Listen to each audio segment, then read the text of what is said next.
వెళ్ళకూడదని చెప్పిన స్థలానికి వెళ్ళకండి. మిమ్మల్ని మీరు పరిశుద్ధంగా కాపాడుకోండి. మీరు ఎలాంటి కష్టములో ఉండి మీరు దేవునికి ప్రార్థన చేసిన మీ ప్రార్థన విని ఒకవేళ సహాయం చేసే మనుషులు మీకు లేకపోవచ్చు, సహాయం చేసే బంధువులు మీకు లేకపోవచ్చు, మీ ఇరుగు పొరుగు వారు మీకు సహకరించకపోవచ్చు, నీ అన్నదమ్ములు నీకు సహకరించకపోవచ్చు.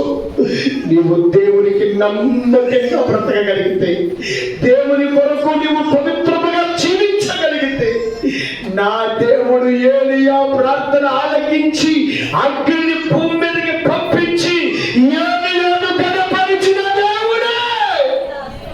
ఈ మధ్యాహ్నం దేవుని సేవకుడిగా చెప్తున్నా, నీ ప్రార్థన విని నీ గ్రామంలో నిన్ను గణపరచగలడు. చప్పట్లకు దేవుడికి స్తోత్రం. హల్లెలూయా, హల్లెలూయా, హల్లెలూయా, హల్లెలూయా, హల్లెలూయా, హల్లెలూయా, హల్లెలూయా. స్తోత్రం. నా దేవుడు నమ్మదగిన దేవుడు, నమ్మదగిన దేవుడు, రోషము కలిగిన దేవుడు, రోషము కలిగిన దేవుడు. సాక్ష్యం